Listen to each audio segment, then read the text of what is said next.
Okay, so let's get started with the independent sampler. The independent sampler is another special case for the Metropolis-Hastings algorithm. For the independent sampler, the proposal distribution is independent of the current state xt. Let's recall that in general, the proposal distribution for the MH algorithm takes the form of gy given xt, where xt is the x draw from the tth iteration. For the independent sampler, g of y given xt is simply equal to g of y. In other words, the proposal doesn't depend on xt. In this case, we can also simplify the acceptance probability to the minimum of 1 and the ratio between gxt of y and gy of xt. The independent sampler is quite easy to implement, but it is not always very efficient. It can work well when the target density f is close to the proposal density g. Let's see an example applying the independent sampler to estimate the membership probability of normal mixtures. Recall that in week 2, we talked about how we can generate random samples from the mixture of two normals. Let's consider again the two-component mixture of normal distributions denoted by p times the first normal distribution plus 1 minus p times the second normal distribution. The two normal distributions have different means, mu1, mu2, and different standard deviations, sigma 1 and sigma 2. Let's assume that here all of the parameters are known except the unknown mixing proportion p. And our objective is to collect samples and learn about p. Suppose we collect a sample from x1 to xn from this mixture distribution. Then we know that for each x between 1 and n, the density of x given parameter p is fx given p, which is equal to p times f1 of x plus 1 minus p times f2 of x. Here, f1 and f2 are the densities of the two normal distributions with different parameters. When we do not have a lot of prior knowledge about p, we might choose a prior that is non-informative.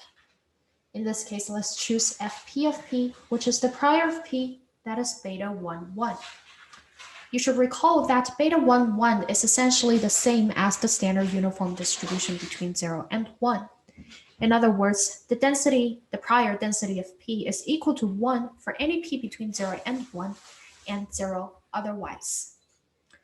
In this case, the posterior distribution of p given the observed data x1 to xn is proportional to the likelihood times the prior.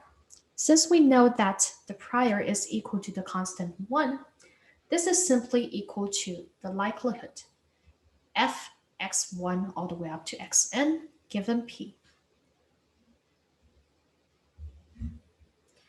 For the independent sampler, we choose a proposal density that is independent of xt, or pt in this case.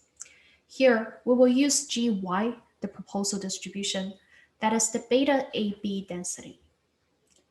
Given the current state pt and a sample y from the proposal beta AB, the acceptance probability is hence given by the minimum of 1 and the ratio between gpt times the posterior of y given x1 all the way up to xn and gy times the posterior of pt given sy all the way up to xn. And this is equal to the minimum of 1 and the ratio between gpt times the joint density of x1 to xn, given that p is equal to y, and g of y times the joint density of x1 to xn, given that the mixture proportion is equal to the last draw pt. Here, we will use beta 1, 1 as the proposal density. Notice that in this case, the proposal is the same as the prior distribution, which is a quite reasonable thing to do with an independent sampler. For this example, we will conduct a simulation study by first generating the data from a mixture of two normals given a true p and trying to use MCMC and the independent sampler to sample from the posterior distribution of p given the observed data. And at the end, we can compare what is the posterior EAP of the mixing proportion and how that compares to our true value. Here, we'll set our true value of p to be equal to 0.2, meaning that there is 20% chance that a sample comes from the first normal distribution and an 80% chance that it comes from the second distribution. We'll set mu1 to be 0, mu2 to be 5, and for simplicity, we will set sigma 1 and sigma 2 to be equal to 1. And we will first generate a sample of size 30. Here's the code for doing this. We first give the true p-value and then our sample size.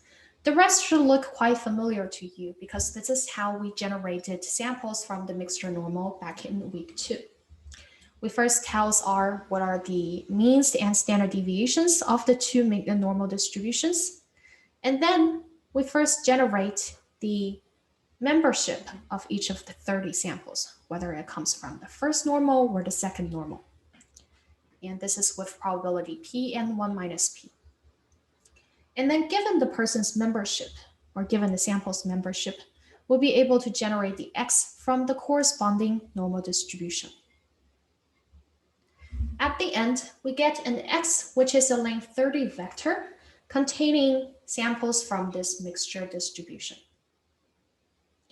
Now let's try to create a function for the likelihood, because we know that when we calculate the acceptance probability, we will need to use the likelihood. So here's a function called f, which takes inputs p, x, mu, and sigma. P is a given value of the mixing probability. X is the observed data, and mu and sigma are the vectors of length 2 corresponding to the means and the standard deviations of the two normal distributions. Note that the joint density, the likelihood, which is the joint density of x1 to xn given p, is equal to the product of the marginal densities of each of the xi's given p. In other words, x1 all the way up to xn given p is equal to the product from yn1 to n of fxi given p. So what we first do in this function is obtain each of these fxi given p's. This is obtained by doing p times d norm, the normal density for the first normal distribution with mu1 and sigma 1, plus 1 minus p times d norm of x with mean mu2 and standard deviation sigma 2. In the end, we will return the product of all of the fxi's. So fxi is a vector, which is length n, and each of them is the fxi given p's. If we do prod of fxi's, it simply takes the product of all of the n entries. So if we do product of fxi, we get this, the joint density, or the likelihood. With this function, we will be able to implement the independent sampler. But first, let's set some of the parameters for the MCMC. We'll set m, which is the total number of iterations, or the chain length, to be equal to 5,000. We will set the proposal distributions beta AB parameter to be equal to 1. And then we will generate the proposal chain, which is the y's, the proposal y's at each iteration from this beta distribution with parameters AB equal to 1. Because the proposal is independent from the xt's, we can do this outside the MCMC chains. We'll also create a uniform vector of length m. So each of them are uniform 0, 1 draws, and this is for testing whether we want to accept or reject each sample. And lastly, let's create a 0 vector for storing the MCMC draws for p's. And let's set the initial value of p to be equal to 0.5. In other words, the first entry of the pt vector is equal to 0.5. And here's the code for implementing the independent sampler. For each iteration from the second to the nth, we will first calculate the acceptance probability, which is given by Fy times GPT divided by Fpt times Gy. Here, Fy and Fpt are the likelihoods. So the likelihood of y given the observed sample x1 to xn, and the likelihood of the last pt given the observed samples x1 to xn. We created a function for this, so we can use this over here to get the Fy and Fpts. Here, to get Fy, we plug in yi, which is the ith entry of the proposal chain that we generated beforehand from beta 1, 1, and then feeding in the x, mu, and sigma. Similarly, we get Fpt by plugging in the last draw for the p.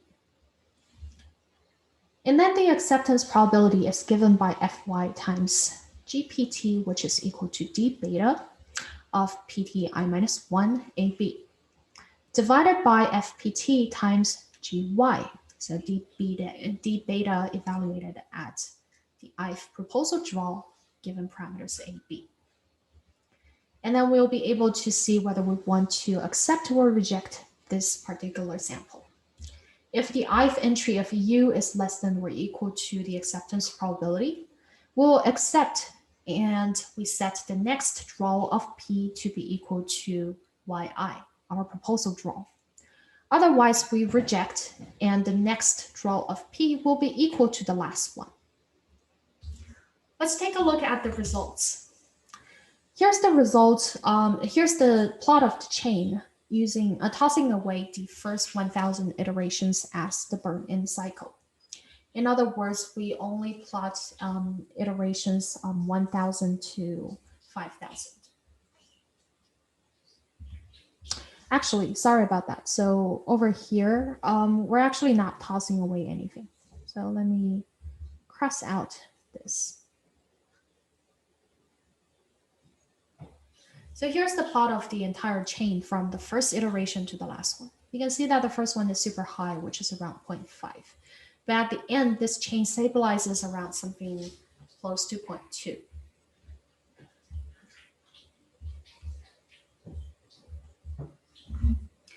And we can take a look at the density of the posterior draws. This time, we toss away the first 1,000 as the burn-in cycle. We can do this by doing hist of pt from 1001 to 5000.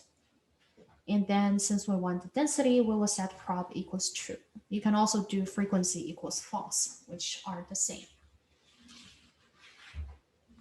And we can take a look at the posterior mean and the posterior standard deviation for p. Again, we toss away the first 1,000 iterations. And we see that the posterior mean of p's is close to 0.18, which is quite close to the true value we used to generate the data, 0.2. And the standard deviation of the posterior draws is actually quite small, and it's something around 0.07.